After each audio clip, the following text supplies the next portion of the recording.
Hey guys, it's me again, and you're going to notice that lately my pictures, if you're following me on other accounts, has this rainbow flag in the background. That's because I'm in our school's safe space, which is very, very nice and amazing that we even got this for the LGBT community.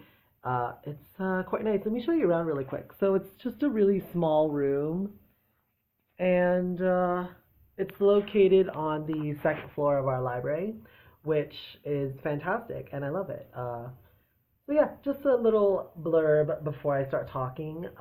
So if you cannot tell, this is definitely going to be a Penn State Journey video. If you're looking for a Penn State Confessions video, stick around on my channel because there's going to be like two more coming this week. So I wanted to talk about tuition today because I feel like not a lot of kids talk about it. So when you enroll in a college, you're like, "Whoa, what's the tuition rate?" and like what's going on? And people like struggle with it and we talk to each other, but we don't really actually talk about it. So, let me give you some rough numbers right now. I'm from Southern California and at the Penn State University, I am paying 27 grand. That's out of state tuition, by the way. If I was paying in state tuition, I'd be paying roughly 10,000 um, total. That's crazy, right? It's absolutely crazy that I'm paying like 27,000. On top of it, and I don't know if this is true for the other Penn State campuses. So hopefully, if you go to different Penn State campus, if you don't go to Penn State Harrisburg, definitely comment and let me know because I'm getting the feeling that our campus really doesn't care about the students.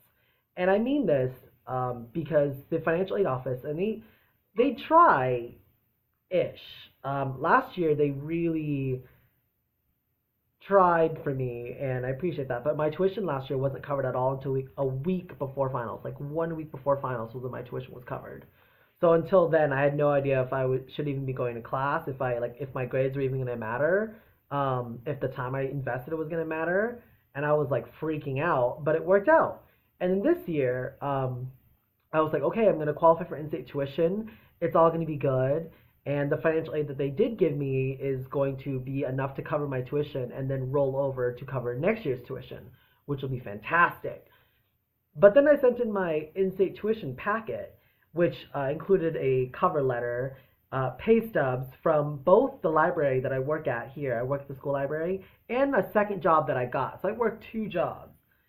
And then I also included a letter from my boss here, and I included like as much of the other information as I could. So like as many things as I could to prove that I actually live in Pennsylvania.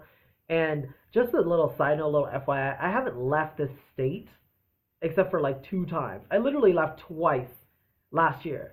So when everybody went home for Thanksgiving break, Christmas break, spring break, and the summer, I was here. I didn't leave like at all. So to me, I was like, I went above and beyond being classified as an in-state tuition, or just at least in-state resident.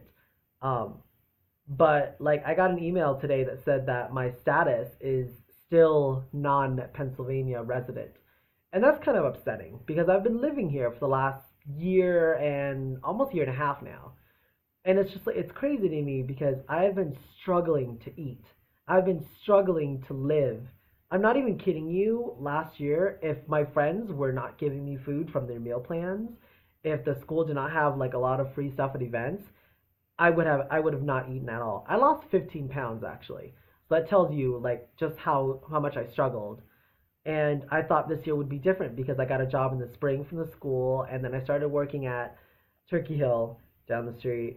And so I'm like, okay, I have two paychecks. I definitely qualify for in-state. Like this is amazing. I'm gonna do this. And now they're like, no. So I have to write an appeal letter and then send that in and hope that they say yes. But if they don't, what am I gonna do? And it's really rough. And I wish that students would have talked about, especially students that have applied for in-state tuition and gotten it. I wish that they would have talked about the process and what it involves and how to do it actually and how difficult it is, because it's utterly ridiculous to me that the school is still considering me a non-Pennsylvania resident when I'm in the state more than the actual Pennsylvania residents. Like, it's crazy. And I'm killing myself working a second job that I don't even need to be working because the library pays me more than enough to like actually afford my housing and food with a little budgeting. So like I'm only working the second job because I'm afraid that I'm going to lose my first job. And like right now my body's killing me because I'm working 40 something hour weeks on top of going to school, on top of being the LGBT club president on campus. So I have to deal with a lot of things. I have to juggle a lot of balls, and I resent being told that I am not a Pennsylvania state resident when I have like no ties to Southern California anymore, other than my dogs that are there and like a few of my things that are left at my house. That's it.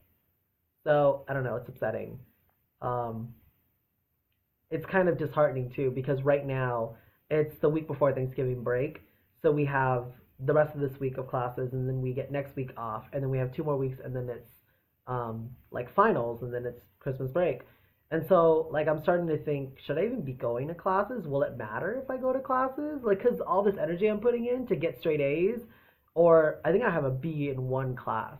But like I'm putting in the best work I have. I'm putting in a lot of energy and a lot of effort. I'm showing up to class all the time. I'm doing my work. I'm going above and beyond what's required of me.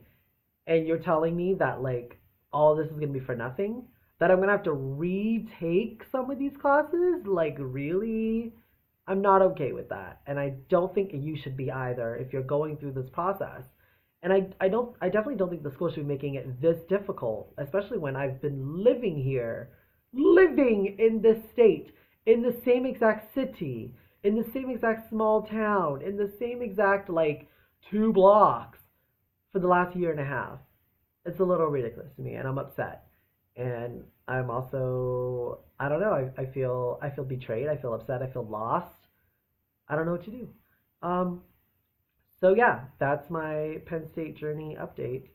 And I hope that what I'm talking about helps you guys. If you guys have any advice, or if you have anything to say, any sound off kind of things, go ahead and do that in the comments, or message me, or whatever it is you guys are doing. Feel free to tweet me as well because I check my Twitter quite regularly, and that's at DoneForever5. In case you couldn't realize that all my social media links are exactly the same. But yeah, I'll talk to you guys later, and I hope you guys are having a great week. Yeah.